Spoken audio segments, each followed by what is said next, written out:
Welcome to She Who Heals podcast, a space for women who are ready to come back home to themselves and step into a new version of who they are. I'm Kels. I'm your host and your sister in this work. Let's get into it. I want to start off by asking you if anyone has ever asked you if you're okay. So take a second to ponder on it. And if the answer is no, I also want to hold your hand when I say this. It might not be because they didn't love you. It might be because you always looked like you had it together. You were always the one handling everything, so after a while, maybe they just got used to that. It became a part of your identity, and even if you were conditioned that way, we don't start off life just being overgivers and holding everybody else's stuff, but maybe it was a strategy that you adapted along the way in order to survive. You just felt like you had to hold everything together for everyone else. And I want to start there because I think that's the thing we need to name the most. I mean, how many times we hear people say, I'm a strong, independent woman, like hashtag independent queen, but deep down we know they really don't mean that. And it's not like the part of their personality that they're proudest of. Because for most of us, we learn to be that way out of necessity. Take, for example, your eldest daughter, who probably had to learn to be an adult very quickly, especially with younger siblings and taking on that caregiving role. A lot of us see it. A lot of us have felt it, have been in that position. You just kind of adapt to being the one who takes care of everyone else. Both of my grandmothers were eldest daughters. My great grandmother is the oldest of 18 children. So I feel like it was in my lineage to be an eldest daughter.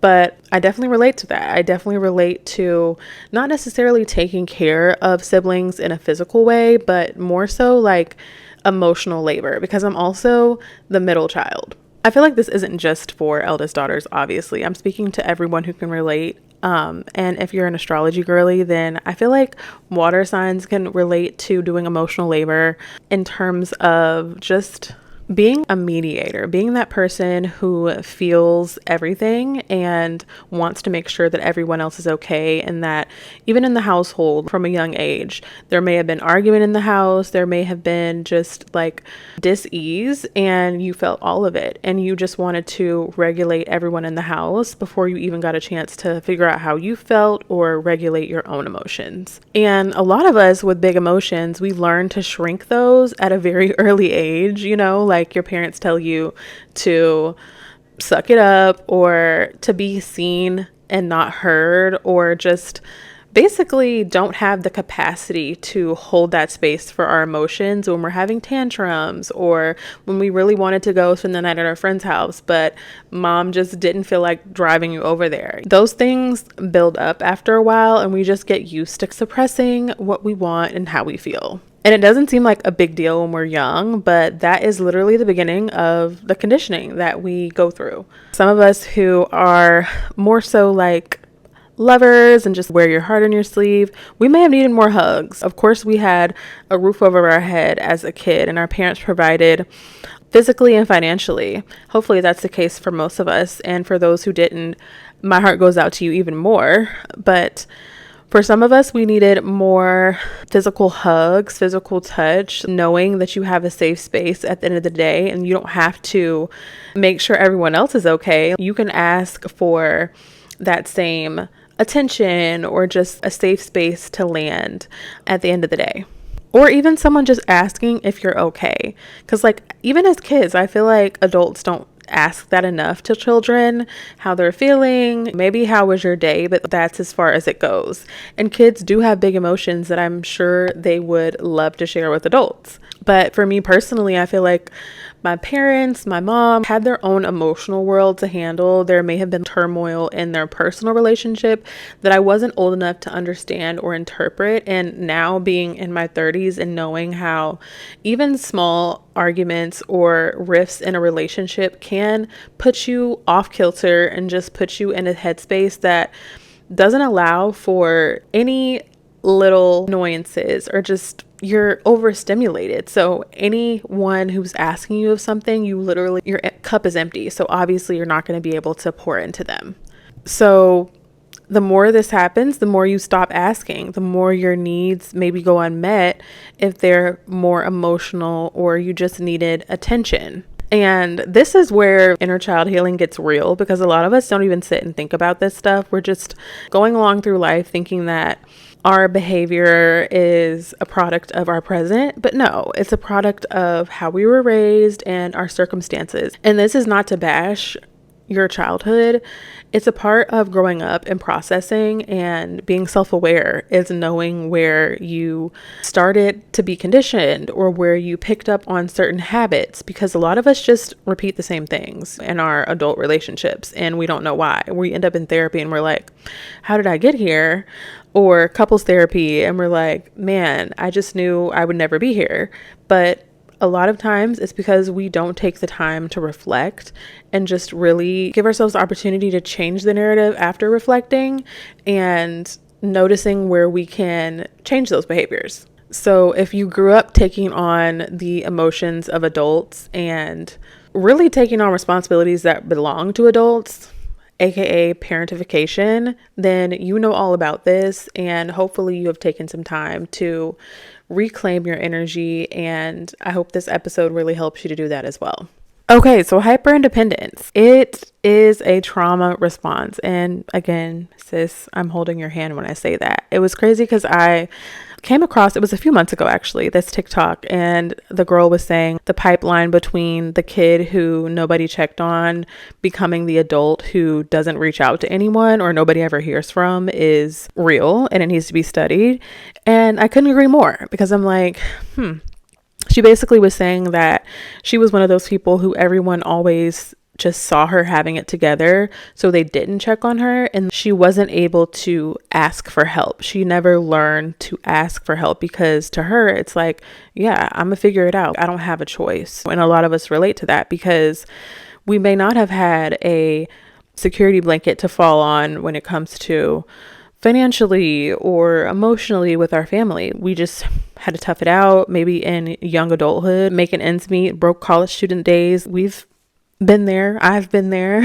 That's another way. It just snowballs into you figuring it out all the time. And I didn't really notice that I was this way and hyper independent until basically my late 20s. I have a friend, and I just noticed on social media and just through our interactions how vocal she would be about what she needed or when she needed her community. You know, like when she needed something, when she was feeling down, she would ask, and she'd just be like, you guys send me positive vibes. And Hannah, if you're watching this, I admire that about you because I really haven't seen that growing up. I don't ask for help a lot. I think people assume that based on what they see on social media and just like the fact that I'm not someone to complain about life, assume that I don't go through things. And that's not true.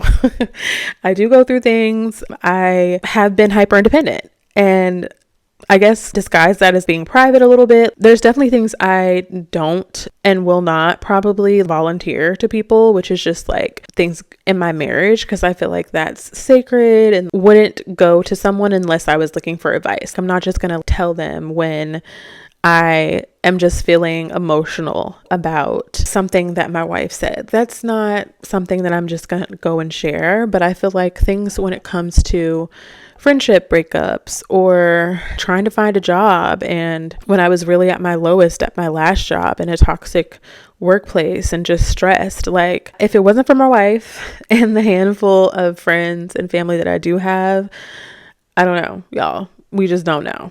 So sometimes you have to learn the hard way about that hyper independence, and just like you get to a point where you're just so burnt out that you literally don't have a choice but to ask for help. And that is a muscle that you have to work if you're not used to speaking up for yourself and asking for something when you need it. And I feel like the most important thing when it comes to that is realizing that you deserve help and you deserve assistance, and it's not a burden, because I feel like that also comes with asking for help is just that little bit of guilt, especially if you weren't allowed to ask for help growing up. But the reality about being hyper independent is that it keeps you very isolated. So I just want you to remember that even though you may feel like this is a personality trait of yours to be independent, doesn't mean you have to stay that way. It doesn't mean that you can't learn to ask for help. So reclaiming your time, if you will, is also a part of learning what to do once you do receive the help, learning what to do with your time. And part of that is going to be rest. Okay. I think we also, as eldest daughters and people pleasers, overgivers, whatever you want to call it, we also have a tendency to just be hyperactive because we're on go and we don't feel like we have the security to just stop. And I think that, again, that's a trauma response. I'm learning a lot through reading about basically how to harness energy and like create it in the present, because even though we may feel like we need to have some level of achievement or success in order to earn rest, like we can rest when we have $10,000 in the bank, I want to encourage you to dismantle that belief, okay? Because you deserve rest now. First and foremost, our ancestors did not fight for you to feel like you can't take a nap when you need to. They actually fought for literally the quite opposite. That's what I had to start telling myself, is that it's a blessing to be tired and to be able to rest. Okay, because there were times when my ancestors were working from sun up to sundown, and if they didn't, they were at risk of losing their life or being unsafe. And I feel like it speaks a lot to generational trauma that is passed down, because if we don't heal that, then we become overworking millennial women, because our grandmothers were also overworking and always trying to do everything for the family, cooking a hot meal every night. Girl, meal prep. And if you can't meal prep, takeout once a week is not going to kill you. Get them kids some takeout and go take a nap. You deserve it, okay? And you don't have to work a certain amount. You don't have to get 10K steps before you can say, okay, I'm going to take a nap. No, we're not doing that. That's not real wellness. That's not real self-care. That is going to lead you to burnout very quickly. And I feel like, again, there's another layer to this that relates to people pleasing. You can't rest because someone's going to need something. You feel guilty, especially if you're a mom, you have children, you feel like you got to be on for them, but they need a well-rested mother. So you have to get used to asking your community for help. One of the things that I hate to see as a doula, I am a certified doula. I don't really practice right now, but if a homegirl calls me up and say, girl, I need you, I got you. Because it gets a little too capitalistic for me with charging, and I don't know. Anyway, I cannot stand to see a postpartum mother who doesn't have a village or doesn't feel comfortable asking for help, because mothers, especially postpartum mothers, are the most vulnerable women, or a very vulnerable population in our communities. And I feel like there should be just like a check-in committee for postpartum mothers, because there are so many hormonal changes. You just brought life into the world. You're caring for a baby. It can feel very lonely, and you have to advocate for yourself. And if you know a postpartum mother, check on them. It does indeed take a village, and you really have to get used to working that muscle again, because there are going to be times where you're just going to have to call someone and say, hey, come get this baby. You know what I'm saying? Like, and that's why I'm so glad that I've waited to have children, for one, but that I'm learning how to ask for help now before I have kids, because it's going to be giving come get this baby. You know what I'm saying? We all know children can be overstimulating. You're going to have to, again, learn and use your resources and just reach out if you don't have that. I've seen so many people on social media before, like Threads, TikTok, just crying out for help. If that's what it takes, then that's what it takes. Maybe God is picking the right people through social media to help you, that you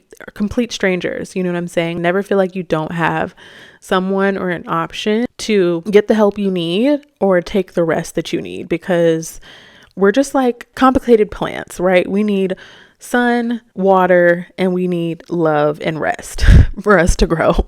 Seeds do not grow overnight.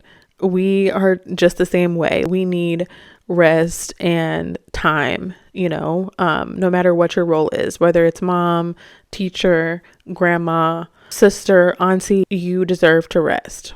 And I think a lot of us also just feel, again, shameful for asking for help, but it's brave. It is a brave thing to do when you're not used to how that looks. You do have to be courageous, but you would be surprised at the help that comes when you just open your mouth and ask for it. Just being clear with the universe, pray, ask God for the help that you need. And don't feel bad about saying that you're not okay. Even if that's not something you're used to doing, I guarantee you, there are people that can relate. Everyone's had a down time. Life is ups and downs. So whether you feel embarrassed about what you're going through or not, I promise you that someone has gone through something similar or something exactly the same. So there's no need for shame. So before we get into our ritual, just another reminder that it's okay to put it down. Even if momentarily, whatever you're carrying, you can change the narrative that you don't have support or that you can't afford to rest or you haven't worked enough to deserve help or a community. Because none of that is really the truth. Well, I feel like the energy is what we make it. And when we start asking for help and it shows up, then we can change and shift into people who show up for others as well when they need it. And next thing you know, we're feeling held again for ourselves and by other people. And the first step is just to ask for help. So for today's ritual, I think we're going to do it a little bit differently. I think instead of starting with the affirmations, we're going to start with the journal prompts. So as usual, if you need to come back to this when you have space, please do that. But if you are ready to move into the ritual, you can just go ahead and start by taking a deep breath and getting into a space that's comfortable for you, where you have some time, some quiet, and a moment to reflect. All right, so we're gonna go ahead and start with the journal prompts. If you have your journal, now is the time to use that. If you need to pause this and go get it, however you like to start your rituals. And just remember, with these journal prompts, you are going to be able to take the time to reflect on these questions. If there's something that comes up that you feel like you need to release, please take that as an opportunity to write down what you feel like is maybe blocking you from asking for help, blocking you from receiving help. Maybe it's a belief, or maybe it's your job, you're just not around the right people, or some toxic family members. Go ahead and write that down, and you can, after completing the ritual, you can dispose of that, burn it, rip the paper, whatever you feel is symbolically and energetically going to help you move past that energy. So now we can go ahead and get into our journal prompts. Prompt number 1. What role was I assigned in my family, and how is it still showing up in my adult life? Prompt number 2. What do I need right now that I haven't asked for, and what would it take to ask? And for our final prompt, what would my life feel like if I let someone else hold something for me, even if just one thing? Okay, and when you have finished reflecting, or if you're ready to move right into affirmation, you can go ahead and take another deep breath, bring yourself back into the present moment, and we'll go ahead and affirm these things. I am allowed to be held. I am allowed to ask for what I need. My softness is not weakness. It is the part of me that was always worth protecting. All right, and that brings us to the end of our ritual. If you made it this far, I'm so excited for you and for the healing that's going to come from this ritual. I'm also excited to continue healing these parts of ourselves, especially next week. It's going to be a great episode where we're going to tap more into releasing our people-pleasing tendencies. And soon enough, I'll be providing some extended rituals, so stay tuned for that as well. But I think we did some good work here today, and really tough work, so give yourself a hug, a pat on the back, a drink of water, a sip of tea, whatever you feel like you need after doing that reflection, because it's not always easy what comes up. But if you've gone your whole life being the strong one, let this be your permission to put down the burdens, the weight of holding everything for everyone else, and reclaim your time, sister. Thank you so much for listening, and remember, we're all becoming something. Thanks for being here while I become too. Peace.